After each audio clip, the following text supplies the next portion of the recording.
Hello, good morning, students.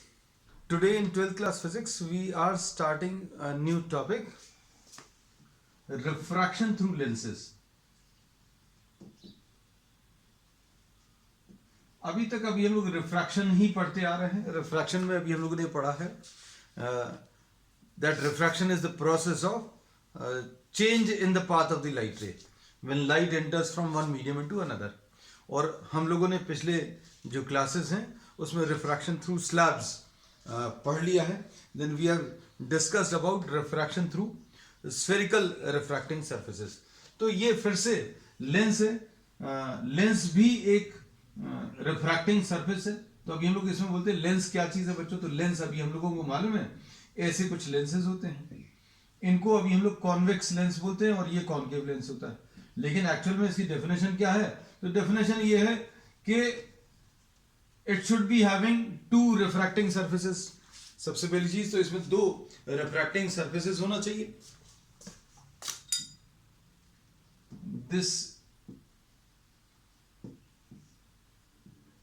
This is a refracting material. This is a surface which is made of transparent material. Transparent material मतलब light उसके through pass होना चाहिए. Bounded by two refracting surfaces. दो refracting surfaces होने चाहिए. अभी तक हम लोगों ने जो पढ़ा था कर्व्ड रिफ्रैक्टिंग सरफेस, उसमें सिर्फ एक ही रिफ्रैक्टिंग सरफेस होता था. So transparent material bounded by two refracting surfaces and one of which must be curved. उनमें से कोई एक बच्चों कर्व्ड होना चाहिए, है ना. दोनों कर्व्ड जरूरी नहीं है, एक प्लेन भी हो सकता है. तो ये अभी हम लोग डिस्कस करेंगे डिटेल में. तो सबसे पहली चीज तो लेंस में ये ट्रांसपेरेंट मटेरियल का होना चाहिए. ट्रांसपेरेंट मटेरियल यानी उसके थ्रू लाइट पास हो सके. लाइट पास होगी तभी तो रिफ्रैक्शन होगा. फिर दूसरी चीज दो सरफेसेस होने चाहिए and one of these must be curved. और एक और इंपॉर्टेंट चीज, refractive index should be different from the refractive index of the surroundings. तो ये देखो इतनी सारी चीजें सेटिस्फाई होनी चाहिए. रिफ्रैक्टिव इंडेक्स अगर मटेरियल का और सराउंडिंग्स का सेम है तो लेंस की तरह काम नहीं करेगा. It will simply act as a plane glass plate. तो अब हम लोगों ने ये एस्पेक्ट भी अभी हम लोग आगे डिटेल में डिस्कस करेंगे. तो लेंस क्या है? It is a portion of transparent material bounded by two refracting surfaces and one of which must be curved. और कर्व्ड में भी अभी लोग स्फेरिकल शेप लेंगे. And whose refractive index must be different from the refractive index of the surroundings. ठीक है. तो ये बच्चों लेंस की डेफिनेशन. और लेंस की डेफिनेशन में अभी हम लोगों ने बोला है क्या क्या मेन चीजें. एक तो ट्रांसपेरेंट मटेरियल होना चाहिए और इसमें दो रिफ्रैक्टिंग सरफेसेस होना चाहिए. सेकंड, फिर one of which must be curved, ये तीसरी कंडीशन है. और चौथी कंडीशन क्या है? The refractive index should be different from the refractive index of the surroundings. ठीक. चलो अब इसमें टाइप्स ऑफ लेंसेज अगर अभी हम लोग देखें तो types of lenses, convex lens है. तो कॉन्वेक्स लेंस अभी हम लोग ये बोलते हैं कुछ इस शेप का होता है कॉन्वेक्स. और कॉनकेव बच्चों इस शेप का होता है. अब इसकी डेफिनेशन में अगर अभी हम लोग देखें तो डेफिनेशन में अभी हम लोग ये बोलेंगे कि इसका जो रिफ्रैक्टिव इंडेक्स है, refractive index of the lens generally made of glass is 1.5. Glass का अगर अभी हम लोग ये लेंस बना रहे हैं तो रिफ्रैक्टिव इंडेक्स इसका 1.5 है. और ये इसकी एक प्रॉपर्टी है. प्रॉपर्टी क्या है? ये पैरेलल लाइट रेज को कन्वर्ज करता है. मतलब किसी एक पॉइंट पर मिलाता है.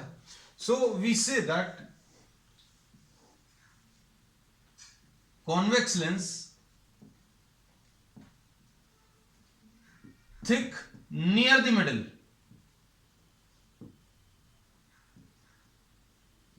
converges parallel light rays. तो ये अभी हम लोगों ने कॉन्वेक्स लेंस का एक इंट्रोडक्शन दे दिया. कॉन्वेक्स लेंस क्या है?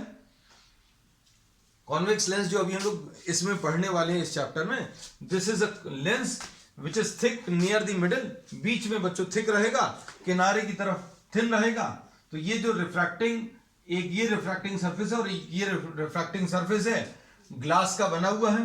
हम लोगों के इस एग्जाम्पल में ग्लास का बना हुआ है और इसमें दो रिफ्रैक्टिंग सरफेसेस हैं और इसका जो रिफ्रैक्टिव इंडेक्स है this is different from the refractive index of the surroundings.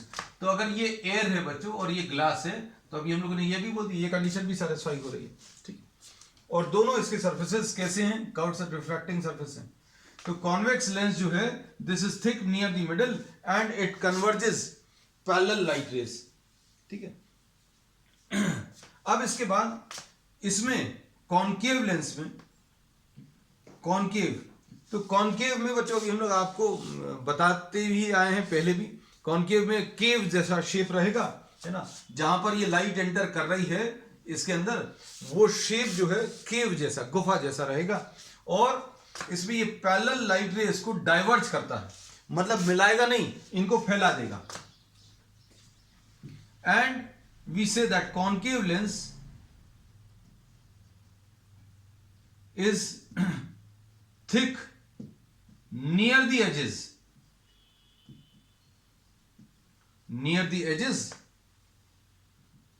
and diverges the light rays.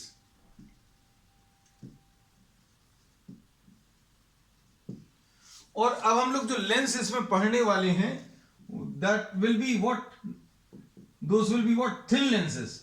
तो ये जो लेंसेज अभी हम लोग पढ़ रहे हैं ये बहुत थिन लेंसेज हैं। अभी हम लोगों ने जो लेंसेज इसमें पढ़ने हैं वो कॉन्वेक्स लेंस और कॉनकेव लेंस भी जो रहेंगे वो बहुत थिन लेंसेज रहेंगे। तो अब हम लोगों को क्या क्या चीज पता चल गई, लेंस की डेफिनेशन पता चल गई कि लेंस जो है ट्रांसपेरेंट मटेरियल का बना हुआ है और उसमें दो रिफ्रैक्टिंग सरफेसेस हैं, one of which must be curved. उनमें से कोई एक कम से कम कोई एक जो है कर्व्ड होना चाहिए। फिर उसके बाद refractive index should be different from the refractive index of the surroundings, ठीक। फिर उसके बाद कॉन्वेक्स लेंस अभी हम लोगों ने बोला इस शेप का है और ये पैरेलल लाइट रेज को कन्वर्ज करता है, इसलिए इसको कन्वर्जिंग लेंस भी बोलते हैं। कॉन्वेक्स लेंस को अभी हम लोग कन्वर्जिंग लेंस भी बोलते हैं।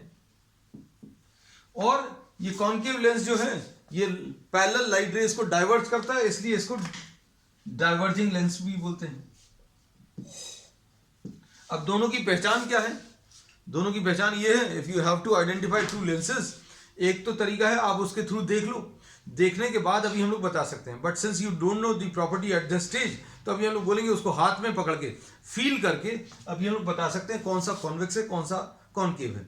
तो अभी हम लोग जो लेंसेज यहाँ पर यूज कर रहे हैं ग्लासेस में, ये जो अभी हम देखने के लिए जो स्पेक्टिकल्स का यूज कर रहे हैं उसमें भी लेंसेज लगे हुए हैं, है ना। तो लेंसेज जो हैं आपको जो लैब में मिलेंगे सर्कुलर शेप के रहेंगे और उनको अगर आप पकड़ोगे फील करोगे तो बीच में थिक रहेंगे और किनारे की तरफ पतले होते जाएंगे, तो बीच में थिक रहेंगे और किनारे की तरफ पतले होंगे। और कॉनकेव लेंस को अगर आप फील करोगे तो सेंटर में थिन रहेगा और किनारे की तरफ थिक होता जाएगा। So we say that this will be what concave lens. तो ये अभी हमने डेफिनेशन बता दी किसकी, कॉन्वेक्स और कॉनकेव की।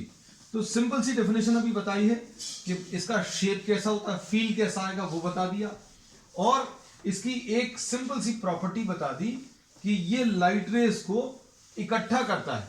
कॉन्वेक्स जो है लाइट रेज को कन्वर्ज करता है, पैरेलल लाइट रेज को कलेक्ट करता है ना। और ये अभी आपने देखा होगा, बहुत सिंपल एक एग्जांपल है, प्रैक्टिकली आपने करके भी देखा होगा।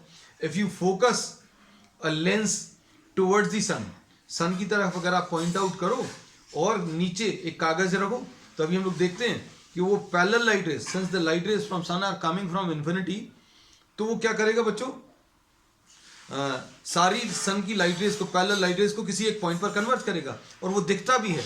आप इस पेपर को आगे पीछे करोगे कॉन्वेक्स लेंस के, कॉन्वेक्स लेंस यहीं पर रखा है, सन की तरफ पॉइंट कर रहा है, कागज को आप आगे पीछे करोगे तो सन की एक शार्प पॉइंट जैसी एक इमेज, एक डॉट जैसी, डॉट से तो बड़ी रहती है, एक इमेज बनेगी, है ना। तो इससे पता चलता है कि कॉन्वेक्स लेंस जो है लाइट रेज को कन्वर्ज करता है, और ये कन्वर्ज कर रहा है ये अभी आप देख भी सकते हो और देखने के अलावा फील भी कर सकते हो। बहुत देर अगर अभी आप उसको रखे रहोगे तो क्या होगा, the temperature of the paper will increase and it will start burning, जलना शुरू हो जाएगा, है ना। अब इसके बाद इसमें अब कुछ और डेफिनेशंस भी लेते हैं। क्या देखो, हम लोगों ने बोला अब कॉन्वेक्स लेंस की बात करें। कॉन्वेक्स लेंस की अगर अभी हम बात करें बच्चों, तो कॉन्वेक्स लेंस में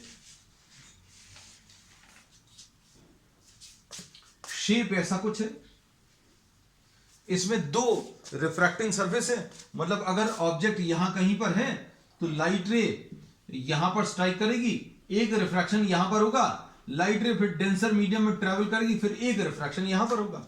so this is what the first refracting surface. अब बच्चों फर्स्ट और सेकंड कुछ अलग तो होता नहीं है, दोनों एक जैसे होते हैं, देखने में तो समझ में नहीं आएगा, लेकिन जहां पर ये ऑब्जेक्ट रखा हुआ है, जहां जिस डायरेक्शन में लाइट ट्रेवल कर रही है, तो जिस सरफेस पर पहले टकराएगी वो फर्स्ट रिफ्रैक्टिंग सरफेस है, और ये सेकंड रिफ्रैक्टिंग सरफेस है। अब इसमें भी अभी हम लोग बोलेंगे सेंटर ऑफ कर्वेचर और रेडियस ऑफ कर्वेचर मिलेगा। देखो कैसा होगा बच्चों, तो इसमें अभी हम लोग ये बोलते हैं कि आप इस फर्स्ट सरफेस को अगर आप देखो, ध्यान से देखना, ये फर्स्ट सरफेस है, first surface can be considered to be a part of a sphere. इसको अभी हम लोग पार्ट ऑफ अ स्फीयर मान सकते हैं, और इसका जो सेंटर है वो यहां कहीं पर लाई करेगा, इसलिए इसको C1 लिखेंगे, है ना। तो C1 अभी हम लोग कहां पर लिख रहे हैं, on the right side. Convex lens में C1 अभी हम लोग कहां पर लिख रहे हैं, राइट साइड में। क्यों? क्योंकि ये फर्स्ट सरफेस है, ये फर्स्ट सरफेस है। अब इसको कैसा मान सकते हैं बच्चों, ये वाला जो सेकंड सरफेस है,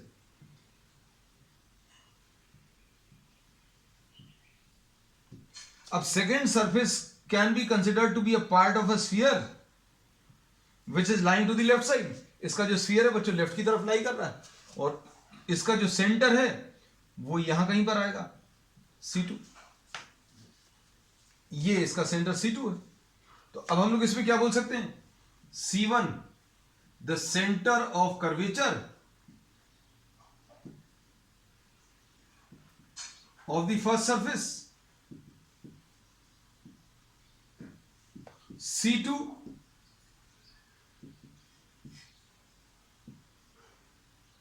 centre of curvature of the second surface. ठीक, अब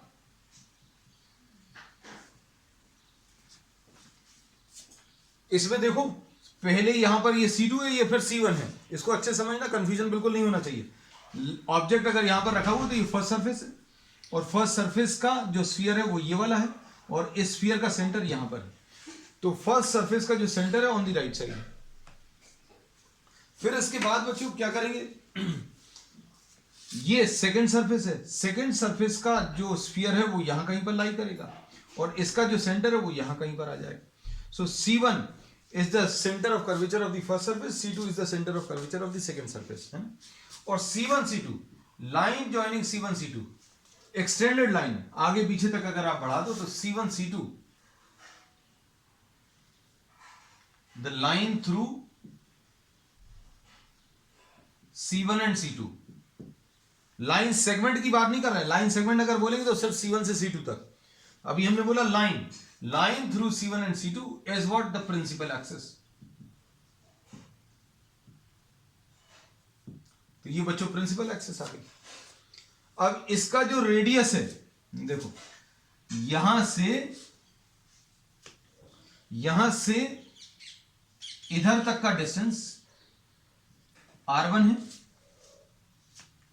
और यहां से लेकर यहां तक का डिस्टेंस R2 है।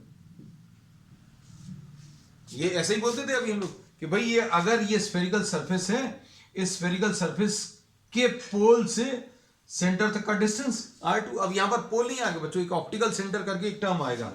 ऑप्टिकल सेंटर जो है उससे डिस्टेंसेस को मेजर करेंगे। जैसे अभी हम लोग स्फेरिकल रिफ्रैक्टिंग सरफेस में कहां से मेजर करते थे डिस्टेंसेस, पोल से मेजर करते थे, यहां पर सेंटर से मेजर करेंगे, ऑप्टिकल सेंटर। ऑप्टिकल सेंटर की डेफिनेशन अभी हम लोग आगे लेने वाले हैं।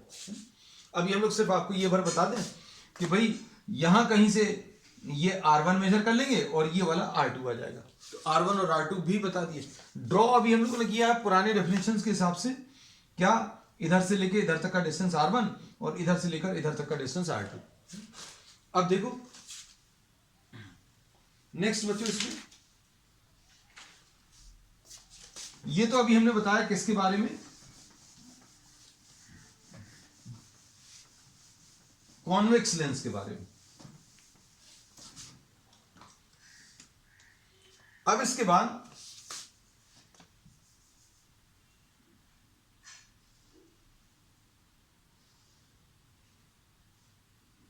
ये बहुत थिन लेंसेज हैं बच्चों, लेकिन अभी हम लोग सिर्फ समझाने के लिए एग्जैजरेटेड स्केल पर थोड़ा सा इसको बना रहे हैं, थोड़ा सा बड़ा करके, ताकि आपको अच्छे से क्लियर हो चीजें। ये फर्स्ट सरफेस है और ये इसका सेकंड सरफेस है। ठीक, अब इसका जो स्फीयर बनेगा that will be drawn on the left side और इसका सेंटर यहां कहीं पर आएगा। तो ये पहले सरफेस का स्फीयर ये है और इसका सेंटर ये है। सेकेंड सरफेस का स्फीयर ये है और इसका सेंटर यहां कहीं पर आएगा। ये C2 आ गया। अब इसमें क्या करेंगे बच्चों, अब इसमें C1 and C2, this will be the principal axis, line through C1 and C2। Line segment की बात नहीं कर रहा, हम बार बार ये चीज क्लियर करते हैं, सिर्फ इतना सा नहीं है प्रिंसिपल एक्सिस, आगे पीछे तक।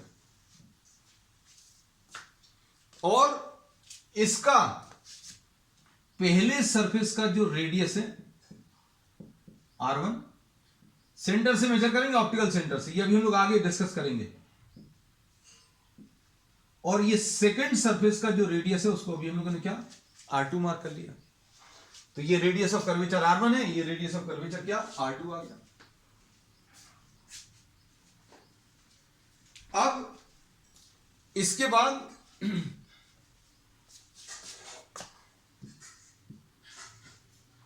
इन दोनों को अगर आप कंपेयर करें तो देखना, ये पहले सरफेस का जो स्फीयर है वो राइट साइड पे लाई कर रहा था और इसका सेंटर राइट साइड पे। तो देखो कॉन्वेक्स लेंस का C1 राइट पर है, लेकिन कॉनकेव का C1 कहां पर है, टुवर्ड्स लेफ्ट साइड।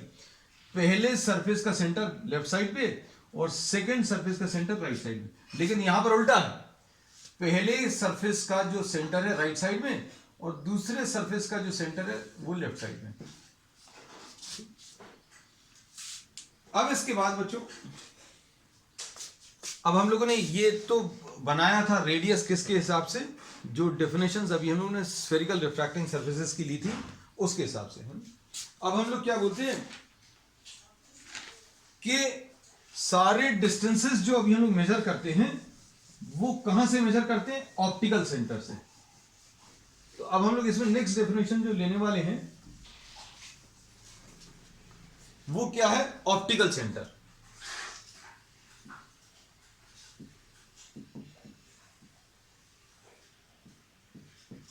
जैसा अभी हम लोगों ने बोला था कि सारे डिस्टेंसेस आप कहां से मेजर करते हो, रिफ्रैक्टिंग सरफेसेस में सारे डिस्टेंसेस आप पोल से मेजर करते थे। अब यहां पर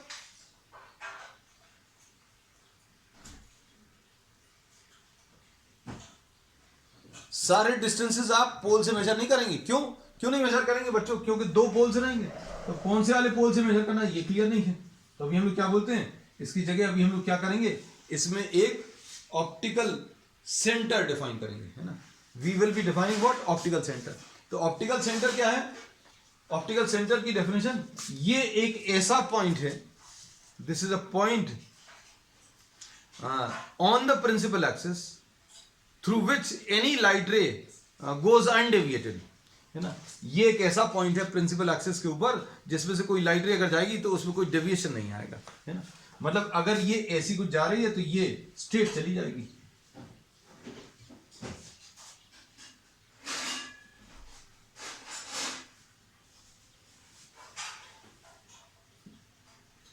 और अगर इस पॉइंट से ये लाइट रे पास हो रही है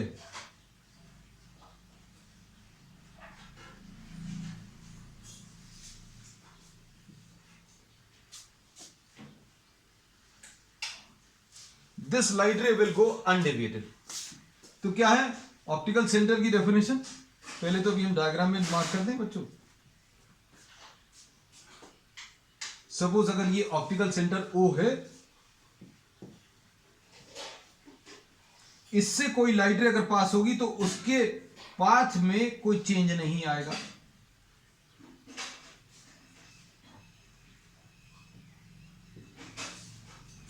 There will be no change in the path of the light ray.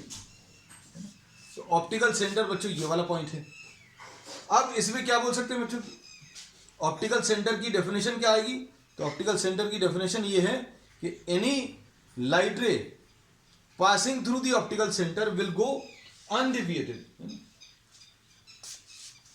So it is a point on the principal axis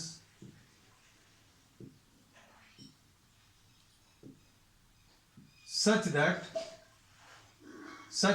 a ray passing through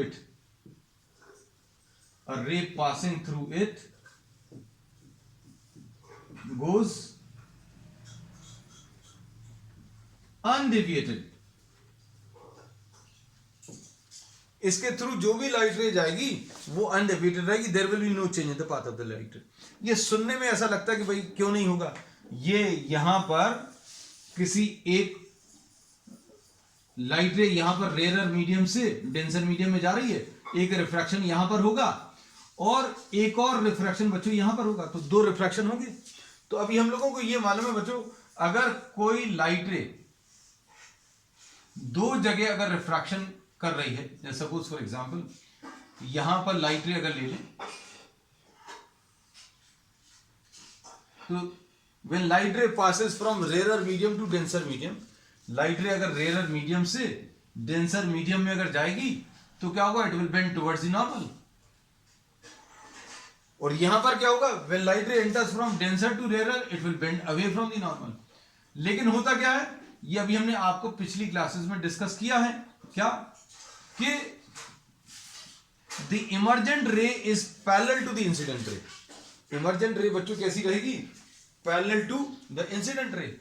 और इसमें अगर ये एंगल I है और ये वाला एंगल अगर R है, तो ये इंसिडेंट लाइट रे का डायरेक्शन और इमर्जेंट लाइट रे का जो डायरेक्शन है, इनके बीच में ये जो सेपरेशन आता है इसको अभी हम लैटरल शिफ्ट बोलते हैं। ये अभी हम लोग कर चुके हैं पहले। This is what lateral shift. अच्छे सुनना, क्योंकि अभी हम आपको रीजन बता रहे हैं कि व्हाई दिस गोज अनडेविएटेड। ये अनडेविएटेड क्यों होता रहा है, ये क्यों रहता है, ये अभी हम लोग इसमें डिस्कस कर रहे हैं।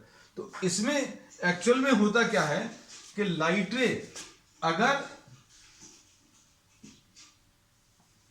ऐसी कुछ पास हो रही है तो ऐसा कुछ निकलना चाहिए। द इमर्जेंट लाइट रे एंड द इंसिडेंट लाइट रे शुड बी पैरेलल, लेकिन ये अनडेविएटेड रहेगी। क्यों? क्योंकि इसमें अभी हम लोग इसको ऐसा मान सकते हैं बच्चों, सिर्फ इतना सा हिस्सा अगर अभी हम लोग देखें तो ये ग्लास स्लैब जैसा है, दिख रहा है क्या? ये वाले हिस्से को अभी हम लोग क्या ग्लास स्लैब मान सकते हैं, ऐसा कुछ। और इतने पोर्शन को भी अभी हम लोग क्या ग्लास स्लैब जैसा मान सकते हैं। तो ग्लास स्लैब में लाइट रे यहां पर एंटर कर रही है और यहां से बाहर निकल रही है, दोनों एक ही डायरेक्शन है, ऐसा भी हम लोग बोल रहे हैं। लेकिन अभी हम लोगों ने इसमें यह पढ़ा है कि इंसिडेंट लाइट रे जो है परफेक्टली उसी डायरेक्शन में नहीं निकलती, थोड़ा सा अपनी जगह से शिफ्ट हो जाती है। अब इसमें अभी हम लोग ये कहते हैं कि लैटरल शिफ्ट का formula T sine I minus R, ऐसा कुछ फॉर्मूला अभी हम लोगों ने पढ़ा हुआ था, अपॉन कॉस R। हमें इससे कोई मतलब नहीं है। हम लोग ये कहते हैं कि lateral shift is proportional to what? The thickness. Lateral shift जो है ये कितना अपनी जगह से, ये जो लाइट रे है अपनी जगह से कितनी शिफ्ट होगी, उसको अभी हम लोग किसके प्रोपोर्शनल कहते हैं? Proportional to thickness of the medium. तो बच्चों ये थिकनेस जो है ये बहुत स्मॉल है, ये वाली जो थिकनेस है वो बहुत स्मॉल है, टी।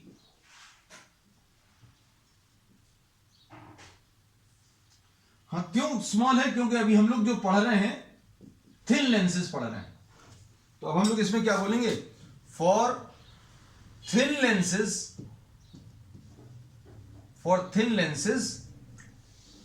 लेंसेज के लिए T is very very small, इसलिए डी जो है this will be very very small. D मतलब लैटरल शिफ्ट, मतलब कहने का यह है कि ये लाइट रे जब इधर जा रही है तो ये अपनी जगह से शिफ्ट हो जाएगी, ये लाइट रे अपनी जगह से शिफ्ट हो जाएगी, लेकिन पैरेलल रहेगी, ये पैरेलल ही जाएगी लेकिन अपनी जगह से शिफ्ट हो जाएगी। लेकिन ये शिफ्ट नहीं होती, क्यों नहीं होती? क्योंकि इसमें अभी हम लोगों ने बोला ये जो थिकनेस है ये थिकनेस बहुत कम है। ये थिकनेस कैसी है बच्चों? बहुत कम है। और ये थिकनेस अगर बहुत कम है तो ये जो शिफ्ट आता है that will be very very small. इसलिए ऐसा कंसिडर कर सकते हैं कि लाइट रे विच passes through the optical centre goes undeviated, ये अनडेविएटेड रहेगी। अब चलो अब नेक्स्ट कॉन्सेप्ट ले लेते हैं।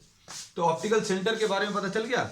अब हम लोगों ने जो डिस्टेंसेस मार्क किए थे वो सारे डिस्टेंसेस बच्चों कहां से मेजर करोगे? अब ये सारे डिस्टेंसेस ऑप्टिकल सेंटर से, मतलब R1 जो आएगा वो इस ऑप्टिकल सेंटर से आएगा और R2 जो आएगा वो इस ऑप्टिकल सेंटर से, है ना? ठीक। तो अब हम लोगों को क्या पता चल गया बच्चों? Optical centre. तो ऑप्टिकल सेंटर क्या है? ये एक ऐसा पॉइंट है प्रिंसिपल एक्सिस के ऊपर जिसके थ्रू लाइट रे अगर पास हो रही है तो उसके रास्ते में कोई चेंज नहीं आएगा, इट गोज अनडेविएटेड। चलो नेक्स्ट कॉन्सेप्ट अभी हम लोग ले ले रहे हैं बच्चों। नेक्स्ट इसमें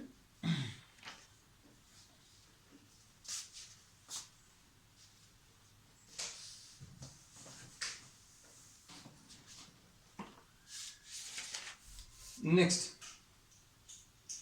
प्रिंसिपल फोकस।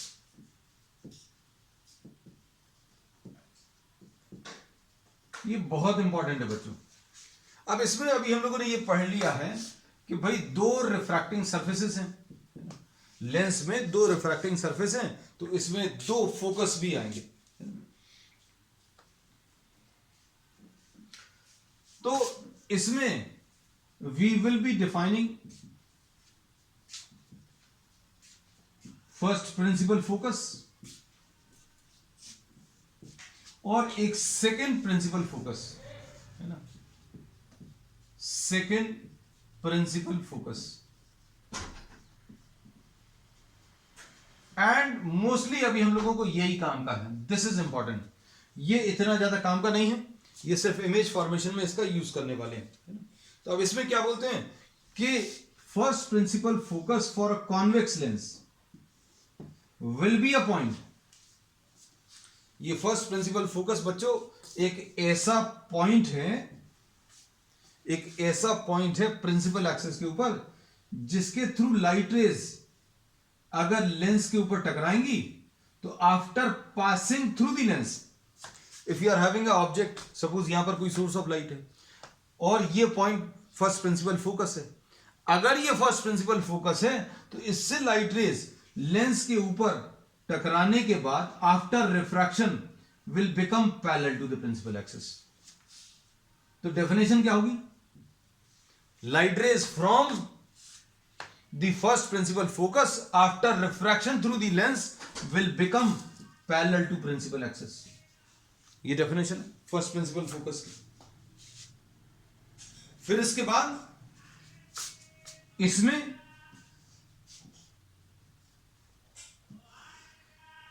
इसमें देखना ध्यान से, light raise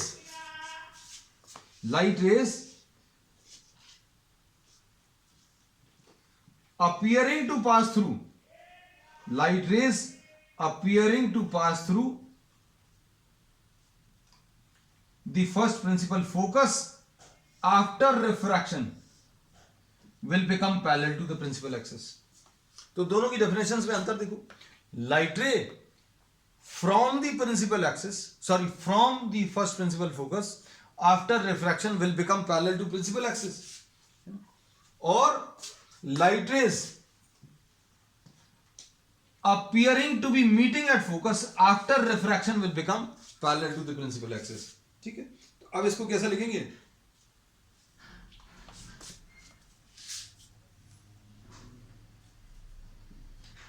light rays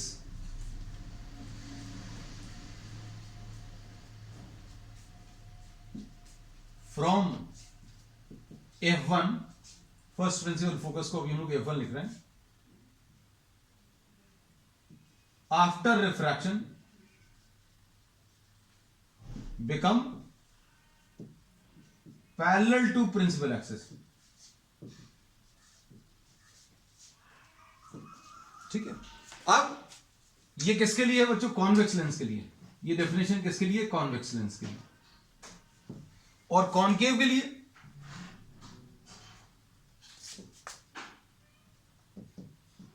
light rays appearing to meet at, ऐसा मिल तो नहीं रही, but these appear to be meeting,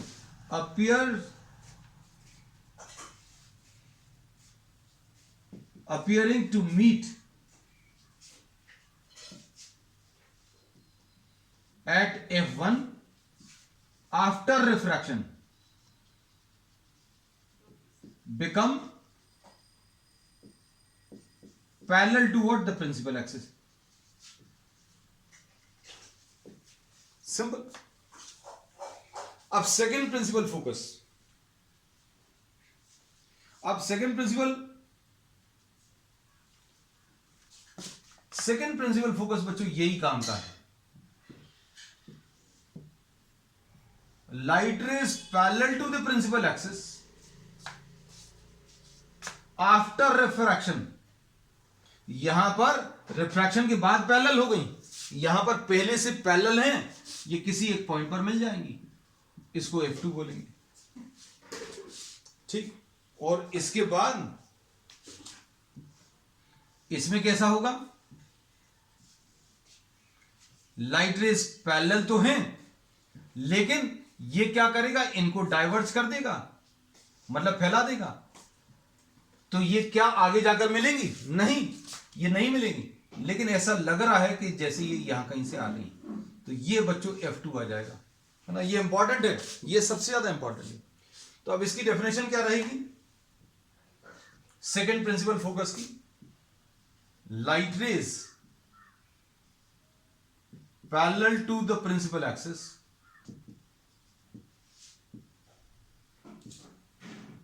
after refraction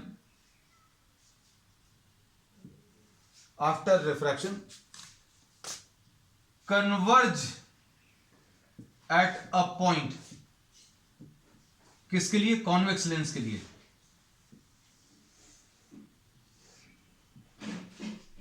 convex lens, और appear to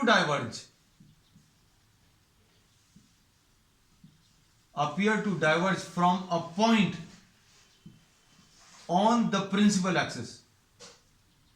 light rays parallel to the principal axis after refraction converge at a point, या फिर ऐसा लग रहा है जैसे इस पॉइंट से डाइवर्ज हो रही है, और appear to diverge from a point on the principal axis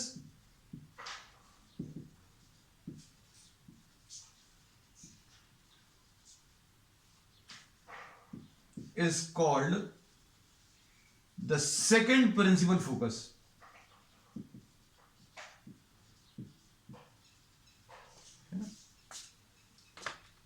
अब इसमें क्या बोला है कि light rays parallel to the principal axis after refraction के बाद एक पॉइंट पर मिलेंगी, कन्वर्ज एट अ पॉइंट, और इसको सेकंड प्रिंसिपल फोकस बोला है। और यहां पर क्या बोला है? Light rays parallel to the principal axis appear to be diverging, ये तो डाइवर्ज हो जाएंगे, ये निश्चित है, लेकिन कहां से डाइवर्ज हो रही है, कहां से फैल रही है? ऐसा लग रहा है जैसे इस पॉइंट से फैल रही है। और इस पॉइंट को अभी हम लोग क्या बोलते हैं बच्चों? इस पॉइंट को अभी हम लोग second principal focus of the concave lens बोलते हैं। अब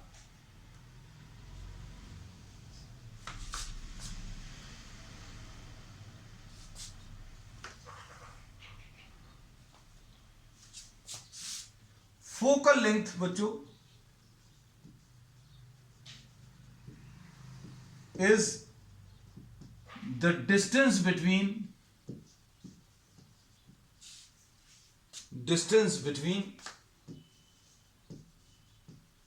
optical center and focus.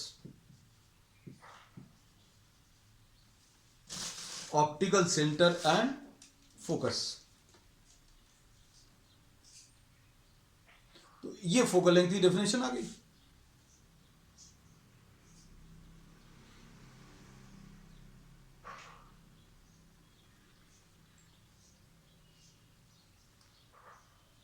देखो फोकल लेंथ क्या आ जाएगा, it is the distance between the optical centre and the focus.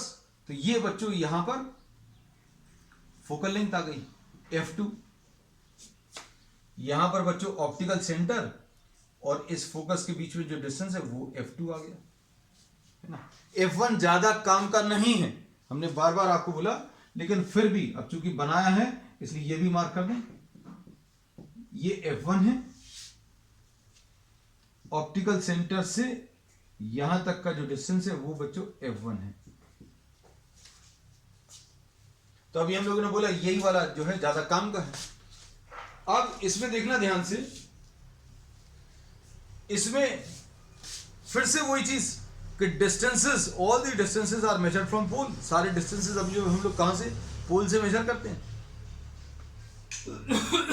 सारे डिस्टेंसेस अभी हम पोल से मेजर करने वाले हैं, लेकिन यहां पर पोल की जगह अभी हम लोगों ने क्या ले लिया, ऑप्टिकल सेंटर। तो all the distances will now be measured from optical centre and the direction of incident light will be taken as positive. तो अब देखो ये ऑप्टिकल सेंटर हो गया, इंसिडेंट लाइट कहां की तरफ ट्रैवल कर रही है, राइट की तरफ। कहां की तरफ, राइट की तरफ। तो राइट वाला डायरेक्शन बच्चों कैसा रहेगा, पॉजिटिव रहेगा। राइट वाला डायरेक्शन कैसा रहेगा, पॉजिटिव।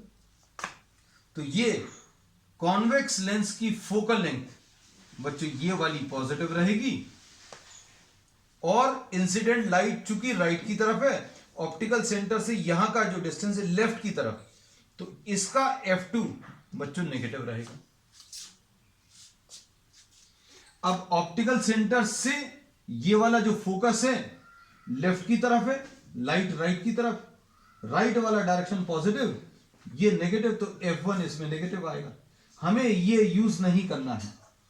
ऑप्टिकल सेंटर से फोकस का डिस्टेंस राइट की तरफ है, इसका भी f1 बच्चों पॉजिटिव है। ये अभी हम लोग यूज नहीं करेंगे, only these will be used. अब इसके बाद इसमें एक चीज याद रखना, parallel light raise always converge at a point. Parallel light raise always converge at a point, है ना। अब पैरेलल लाइट रेज किसी एक पॉइंट पर कन्वर्ज हो रही है, या ऐसा लग रहा है किसी एक पॉइंट से आ रही है ना। तो अभी हम लोग क्या बोलते हैं कि ये लाइट रेज अभी हम लोगों ने ली है पैरेलल टू प्रिंसिपल एक्सिस। कैसी ली है, पैरेलल टू प्रिंसिपल एक्सिस। अगर ये पैरेलल टू प्रिंसिपल एक्सिस नहीं है तो क्या होगा, ये कॉन्सेप्ट बच्चों ऑप्टिकल इंस्ट्रूमेंट्स में यूज होगा। अगर ये लाइट रेज ऐसी कुछ है तो क्या होगा, ये लाइट रेज कहां पर कन्वर्ज होंगी, तो बच्चों ये लाइट रेज फोकस पे नहीं मिलकर फोकल प्लेन पर, मतलब इस प्लेन पर कहीं पर कन्वर्ज करेंगी, मतलब मिलेंगी फोकस पे ही, लेकिन ये ऑन द प्रिंसिपल एक्सिस नहीं आएगा। Parallel light rays which are not parallel to the principal axis, ये parallel light rays parallel to the principal axis हैं, ये फोकस पर मिल रही थी, और ये फोकस कहां पर है, प्रिंसिपल एक्सिस पे। अब क्या बोला है, light rays which are parallel to themselves but not parallel to principal axis. Principal axis के पैरेलल नहीं है लेकिन खुद में पैरेलल है, तो ये भी कन्वर्ज करेंगी, ये भी कन्वर्ज करेंगी, लेकिन कहां पर कन्वर्ज करेंगी, जिस पॉइंट पर कन्वर्ज करेंगी वो फोकस के थ्रू लाई करेगा। ये वाला प्लेन फोकस के थ्रू लाई करेगा, and perpendicular to the principal axis, है ना। तो इस प्लेन को बच्चों अभी लोग फोकल प्लेन बोलते हैं। तो अब हम लोग क्या कह सकते हैं,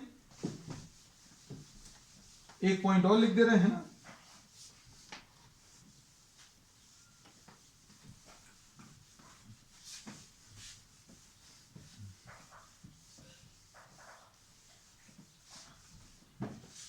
क्या, parallel light raise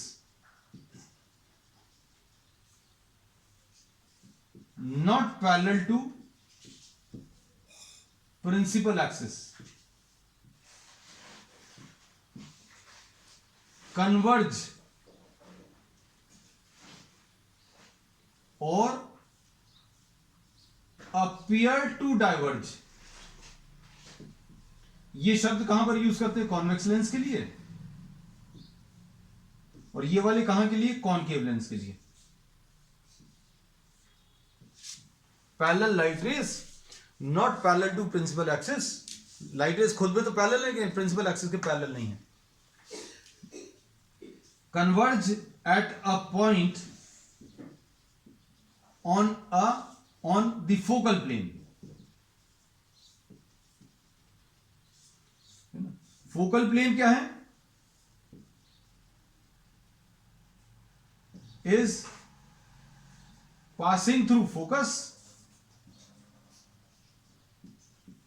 and perpendicular to principal axis।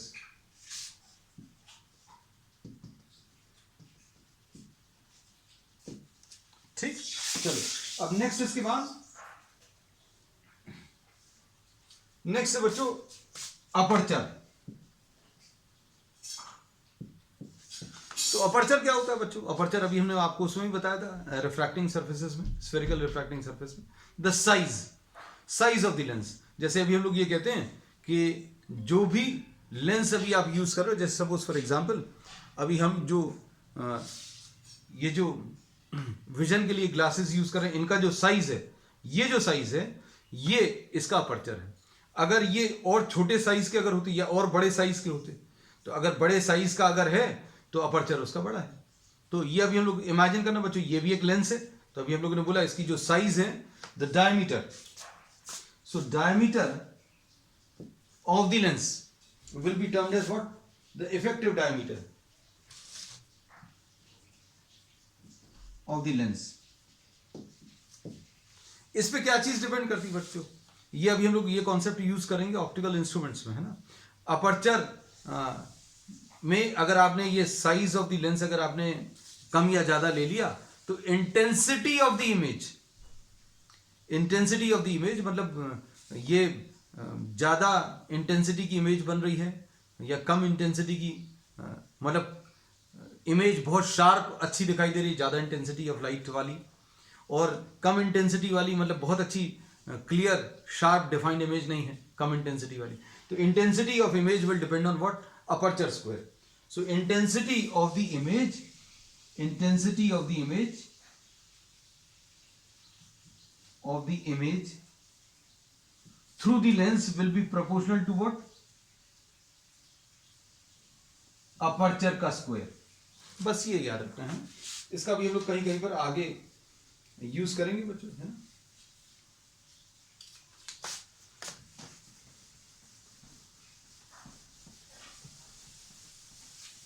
अब इसमें एक छोटा सा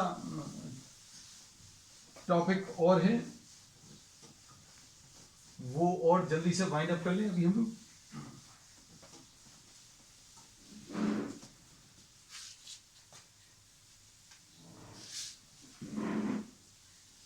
टाइप्स ऑफ लेंसेस।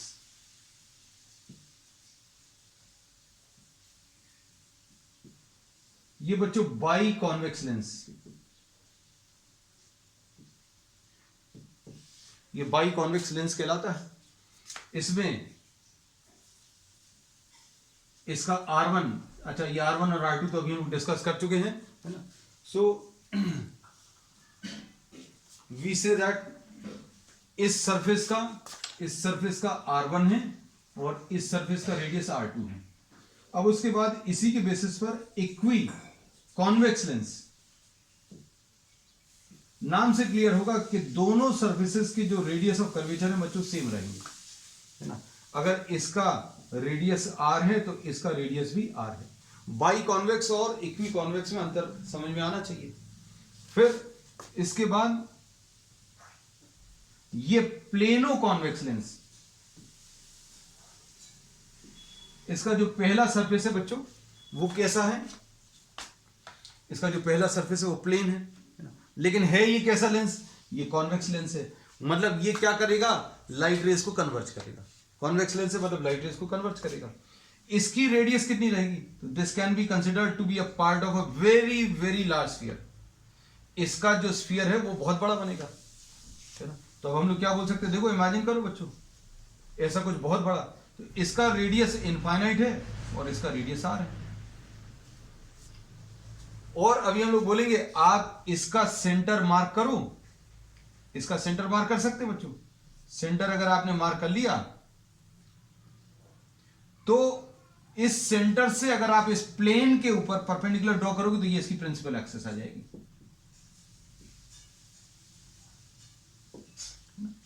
तो ये तीसरा टाइप बच्चों अभी हमने ले लिया, प्लेनो कॉन्वेक्स लेंस।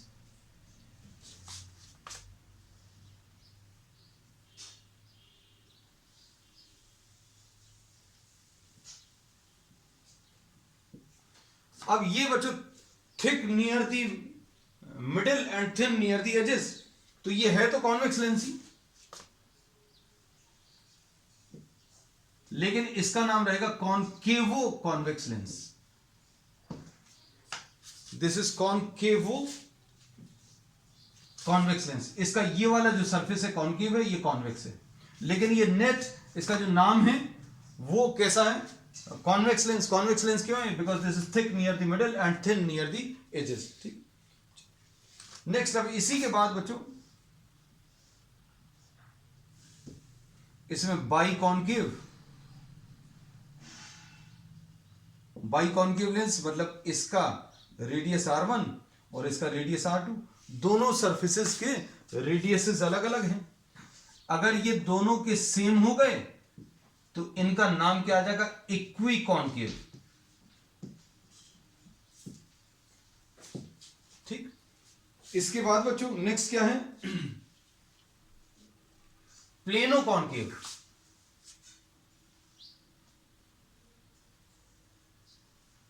यह आ गया प्लेन ओ कॉनकेव। तो ये है अभी भी कैसा है, कॉनकेव लेंस ही है, और इसमें इसकी तो रेडियस रहेगी, और since this is a plane surface इसकी रेडियस इनफाइनाइट आ जाएगी। अब इसके बाद बच्चों नेक्स्ट है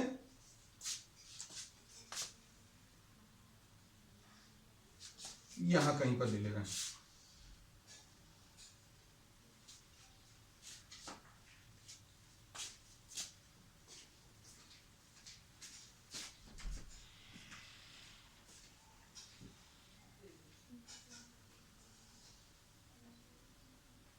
ये देखना, this is thin near the middle and thick near the edges.